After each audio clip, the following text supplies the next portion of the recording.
I genuinely think the weirdest thing about this game was it's as if St. Kilda walked into Freo's change rooms and went, here is the script on how we want to win this game. And Freo just went, all right, cool. Let's follow that. This was the quintessential perfect Ross Lyon-led St. Kilda game plan, executed style of game. It was boring as batshit to watch. It was a defensive masterclass by the Saints. But the most pleasing part was when the throat was available to be stepped on, the Saints crushed it. And that is the impressive bit. It's not going to be the longest bit of analysis, and there is going to be some Freo bashing by a lot of people this week. But let's not forget, the Saints, like it or not as a neutral, were awesome. Let's talk about it.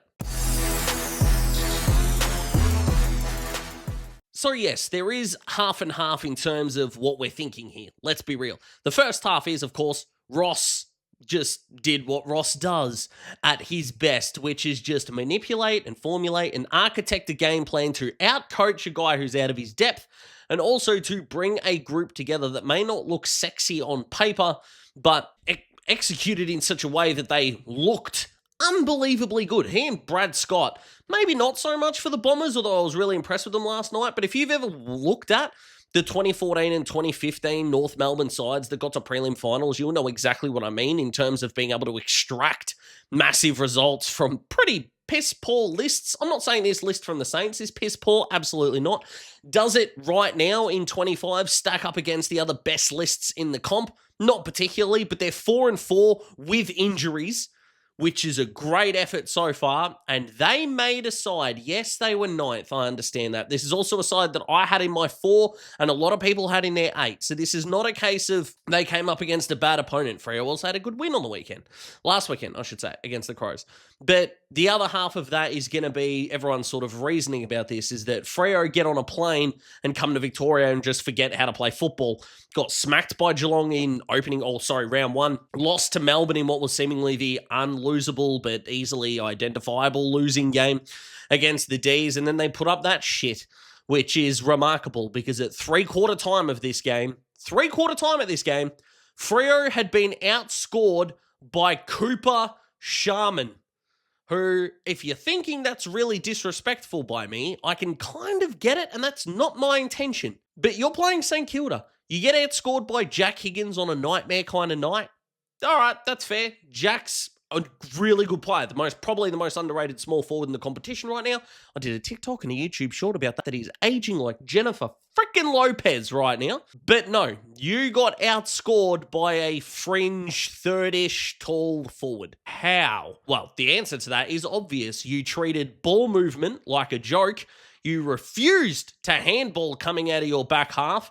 Jordan Clark was relatively nowhere. Matt Johnson had more turnovers than a Danish frickin' bakery, and you couldn't win a clearance if your ass was on fire. And you add all of that up, and you look at the coach, and look, for anyone out there that genuinely thinks the way that Hugo Garcia was treated by Ross was a bad thing in the moment, okay, I can listen to you even if I disagree with you, but the fact that Ross didn't drop him and backed him in clearly just meant it's message receipt or message delivered, message received, message followed through upon. Nothing bad has happened here, and that's fine. As a full process, we know that that's the way. Hugo was awesome tonight. He had like 10 tackles or something. It was fantastic to watch and got the goal at the end, and I liked Jared and Hutto's commentary there as a cop that Ross, very much tongue-in-cheek kind of way. But you got the response.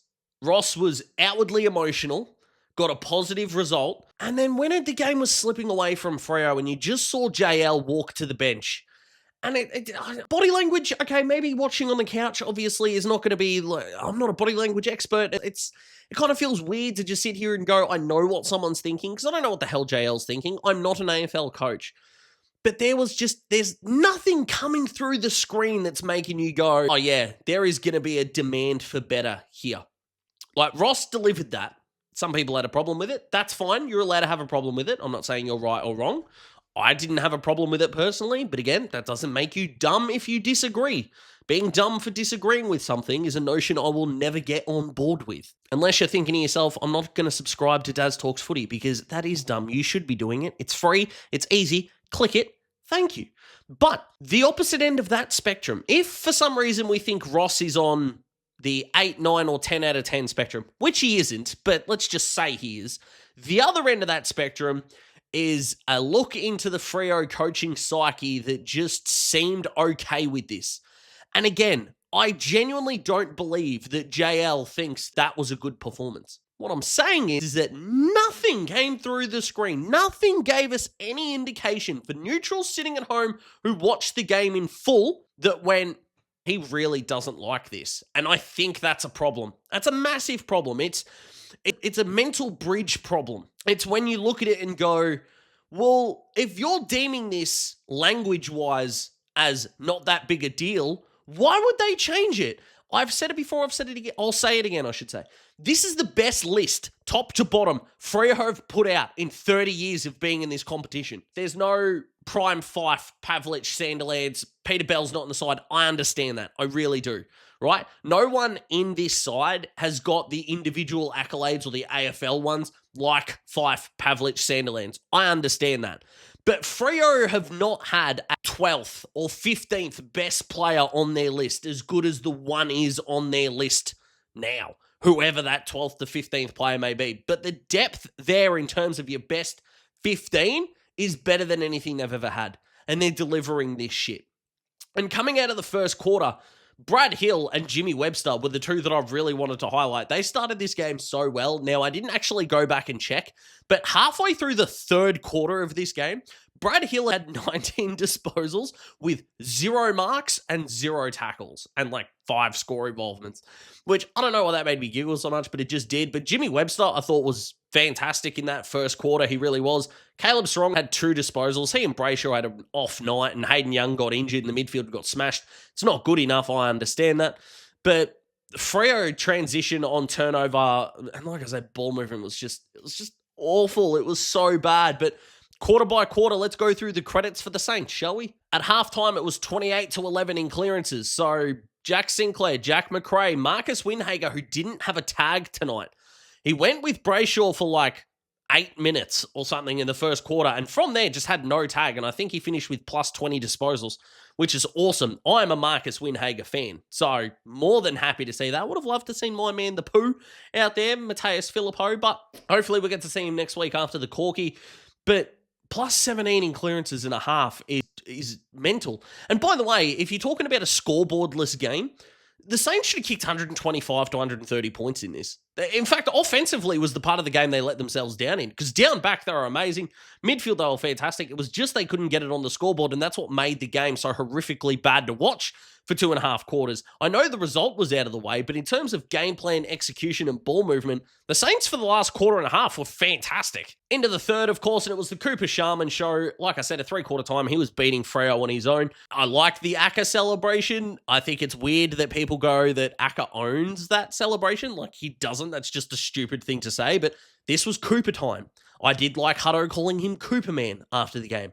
I am a sucker for a shitty pun, and Hutto is the king at them. So wrong, so right is still one of my favourite things of all time. It shouldn't be, but it is. And then in the fourth, it became a celebration. You've got Max Hall, Hugh Boxall, who I thought was really good in his debut game. Didn't use the ball all that well at, I think, about 45% efficiency, but the way he put his head over the footy was fantastic. Sucks that we didn't get to see Trevelyan tonight. Would have loved to see him get some game time. I'm a big fan. But all in all, St. Kilda fans, you're walking away going, we won by 64 points against a team that probably, at their best, should be a top 4, top 6 side. We made them look downright crap. You did that.